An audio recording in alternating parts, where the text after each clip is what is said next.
કેમ નથી આપતી દર્શન ઘરની માતા? કેમ નથી બોલતી ઘરની માતા? કેમ તમારા ધારેલા કામ થતા નથી? શું કુળદેવી માના રીસામણા છે? શું તમે તમારા કુળદેવીના ગુનામાં છો? તો કયા કારણોસર માતા દર્શન નથી આપતી? કયા કારણોસર માતા ઘરની બોલતી નથી?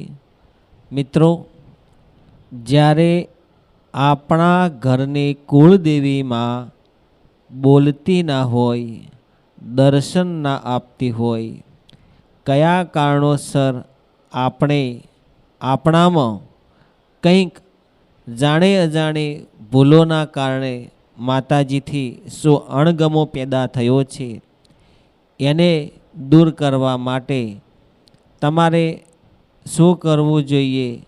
તો ઘરની માતા બોલશે, તમારું રક્ષણ કરશે, કુળદીપક વંશવેલો આગળ વધારશે. ધંધે વેપાર કોઈ પણ ક્ષેત્રમાં તમને સફળતા મળશે. દુશ્મન દૂર રાખશે, સારા માણસોની સંગત કરાવશે, સારી સોબત કરાવશે અને સારા સારા અનુભવ કરાવશે. અને દુનિયામાં ડંકો વગડાવે તો માં કુળદેવી, રાજા બનાવે તો માં કુળદેવી, ને રંક બનાવે તો માં કુળદેવી. તો માં બોલતી નથી, કેમ રીસામણા છે, નારાજ છે? તો આપણે આ વિડીયોમાં જાણીશું. મિત્રો, સ્વાગત છે તમારું માં વંદના યુટ્યુબ ચેનલમાં. તમે બધા મિત્રો હેમ ખેમ સર્વ કુશળ મંગળ હશો તેવી ગુરુદેવને હું પ્રાર્થના કરું છું. તમે બધા જ આ વિડીયો ધ્યાનથી સાંભળજો, છેલ્લે સુધી જોજો, સાંભળશો તો ખ્યાલ આવશે. મિત્રો, જેટલું કરેલું હશે એટલું જ ભોગવવા મળશે. તમે ભેગું કરશો તો તમને ભોગવવા મળશે નહીં. તો ભક્તિ કરજો તો સુખ મળશે. માને એવી ભક્તિ કરજો કે તમારા પૂર્વજોએ કરેલી ભક્તિ, તમારા બાપ દાદાઓએ કરેલી ભક્તિના કારણે તમે એમના ભક્તિ અને પેઢીના પુણ્યના આધારે તમે આજે છો, અને એમના થકી તમે કુળદેવીને સાચવી રહ્યા છો. આપણા જે ઘરડિયા એટલે કે ઘરડા લોકો હતા, પૂર્વજો હતા, એમણે જીવનમાં ધન દોલત માયા મિલકત કશું સાચવ્યું નથી, ખાલી માતાજી સાચવ્યા છે. આપણા માટે કુળદેવીમાં સાચવ્યા છે.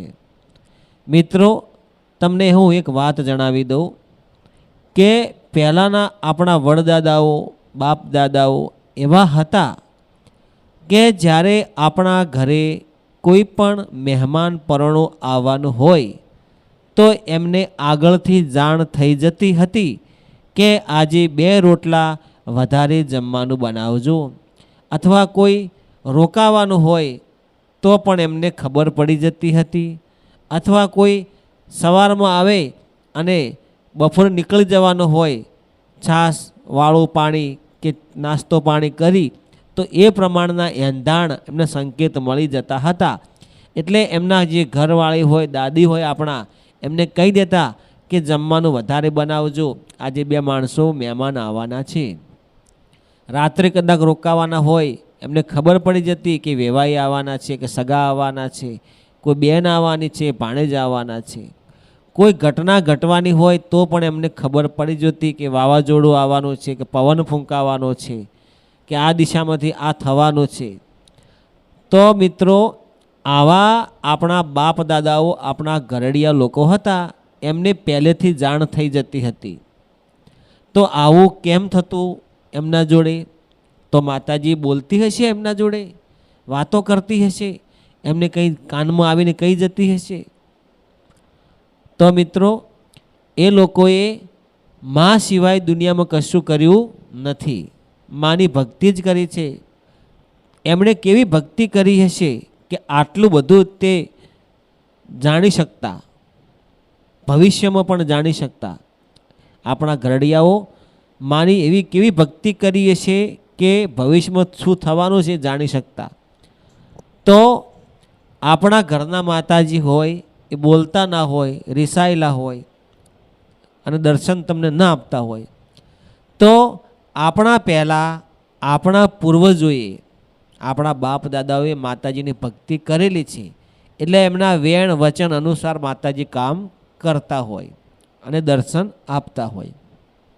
તો આપણે કોઈ જાણે અજાણે અણગમો થયો હોય, કોઈ જાણે અજાણે ભૂલ થઈ હોય, જાણે અજાણે કોઈ એવી ખોટી વાતોમાં કે કોઈ ખોટા વેણ વચનમાં ફસાઈ ગયા હોય, તો એમાંથી તમારે બહાર નીકળી અને કુળદેવી જોડે જઈ અને તમારા બાપ દાદાઓની જે પૂજેલી માતા હોય એમને તમારે દીવો કરી, બે હાથ જોડી અને વંદન કરી, ત્રીજું માથું નમાવીને કહેવાનું છે, માં, અમારા બાપ દાદાઓની પૂજેલી માતાજી, અમારાથી કંઈ પણ ભૂલ થઈ ગઈ હોય તો મારી માફ કરજે અને અમારું કાળું ઝાલજે, અમારો હાથ ઝાલજે અને દુનિયામાં ફેરવજે.